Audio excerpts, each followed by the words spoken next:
विधानसभा निवडणुकांचा प्रचार सध्या जोरात आहे. प्रत्येक पक्षाचे प्रमुख नेते सध्या महाराष्ट्रभर फिरतायत. पंतप्रधान नरेंद्र मोदी, गृहमंत्री अमित शहा असे भाजपचे केंद्रीय पातळीवरचे नेतेही महाराष्ट्रात जोरदार प्रचार करतायत. पण सध्या उद्धव ठाकरेंच्या एका प्रचार दौऱ्याची संपूर्ण राज्यात मोठी चर्चा होते. यवतमाळ इथे उद्धव ठाकरे प्रचारासाठी गेल्यानंतर निवडणूक आयोगाच्या अधिकाऱ्यांकडून त्यांच्या हेलिकॉप्टरची आणि बॅगेची तपासणी करण्यात आली. त्यावरून उद्धव ठाकरे चांगलेच खवळले.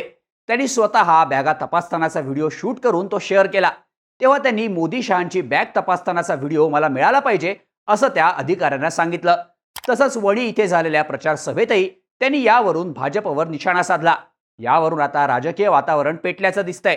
हा सत्ताधाऱ्यांचा दबाव असल्याचं मवियाच्या नेत्यांचं मत आहे.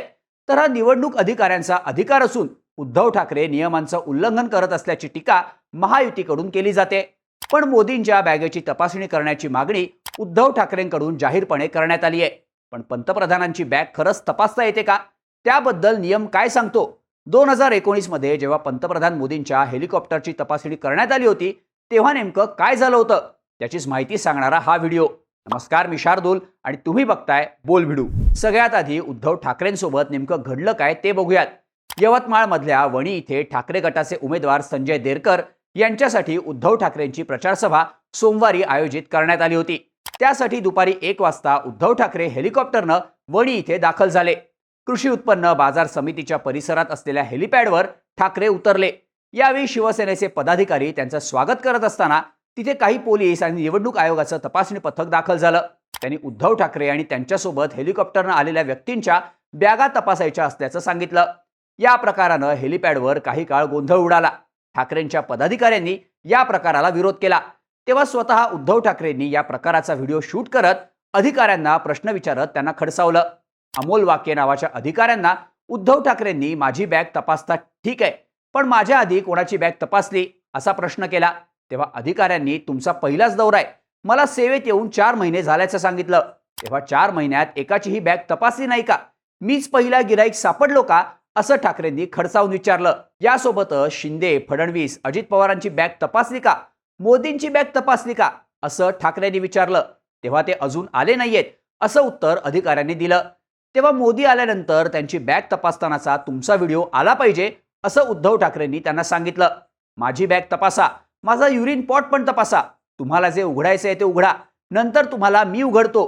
तुम्हाला काय पाहिजे असेल तर घ्या, तुम्हालाही तहान लागली असेल, तुम्हीही माणसं आहात, फ्युएलची टाकी तपासायची असेल तर ती सुद्धा तपासा असं ठाकरे अधिकाऱ्यांना म्हणाले. तसंच मोदी आणि शहांची बॅग तपासतानाचा एकतरी व्हिडिओ मला आला पाहिजे असं पुन्हा एकदा ठाकरेंनी त्यांना बजावलं. यानंतर राजकीय वर्तुळातून मोठ्या प्रमाणावर प्रतिक्रिया आल्या. विरोधकांवर दबाव आणण्याचा हा प्रयत्न असल्याचे आरोप महाविकास आघाडीकडून करण्यात आले. मुख्यमंत्री, उपमुख्यमंत्री, गृहमंत्री यांच्या बॅगा तपासल्या जात नाहीत, त्यांच्या हेलिकॉप्टरमधून आणि वाहनातून पैशांचं वाटप होतं असा आरोप संजय राऊतांनी केला. तर निवडणूक काळात बॅगा तपासण्याचा अधिकार आयोगाला आहे. उद्धव ठाकरे देशातील विशेष व्यक्ती नाहीयेत असं प्रवीण दरेकर यांनी म्हटलं. प्रकाश आंबेडकरांनीही यावरून बागुलबुवा करण्याची गरज नसल्याचं विधान केलं. त्यामुळे एकंदरीतच ठाकरेंची बॅग तपासल्यावरून राज्यातलं राजकारण तापल्याचं पाहायला मिळतंय. आता उद्धव ठाकरेंनी मोदींची बॅग तपासण्याची मागणी केली. यावरून 2019 मधील एका प्रसंगाची आठवण करून देणं गरजेचं आहे. 2019ला लोकसभा निवडणुकांसाठी जोरदार प्रचार सुरू होता. तेव्हा पंतप्रधान नरेंद्र मोदी ओडिशातील संबलपूर इथे 16 एप्रिल 2019ला प्रचारासाठी आले होते. तेव्हा निवडणूक आयोगाचे निरीक्षक मोहम्मद मोहसिन यांनी मोदींच्या हेलिकॉप्टरची तपासणी केली.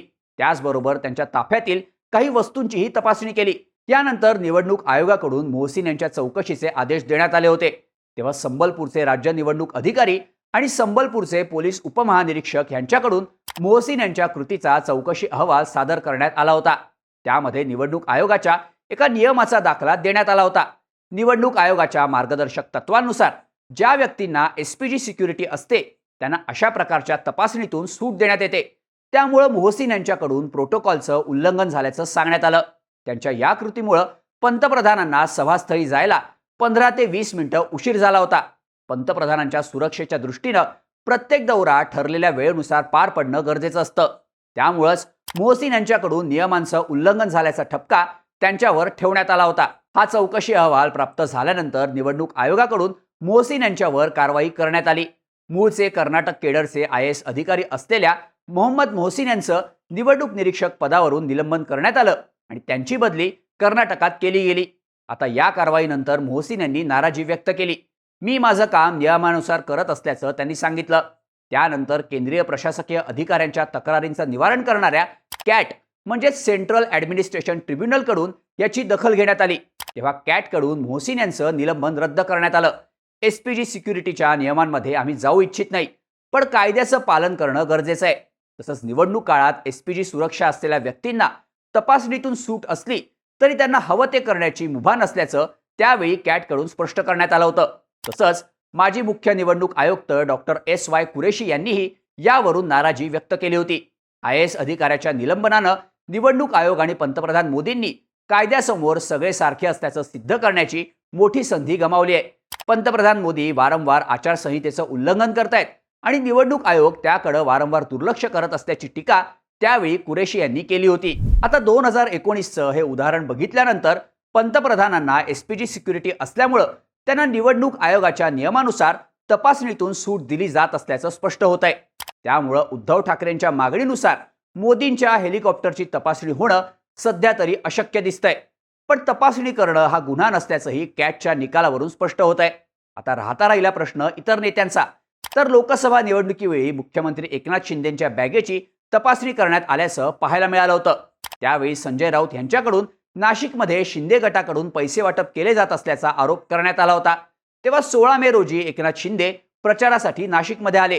त्यांच्या मागून बॅगा घेऊन येत असलेल्या लोकांना थांबवून तपासणी करण्यात आली होती. निवडणूक आयोगाच्या अधिकाऱ्यांकडून त्याचं शूटिंगही केलं गेलं होतं. तेव्हा हा प्रकार म्हणजे एकनाथ शिंदेंनी ठरवून केलेली नौटंकी असल्याची टीका ठाकरे गटानं केली होती. आता उद्धव ठाकरेंच्या बॅगेची वणीमध्ये तपासणी केल्यानंतर पुन्हा एकदा राजकीय वाद उफाळून आल्याचं दिसतंय. तुम्हाला या सगळ्याबद्दल काय वाटतं?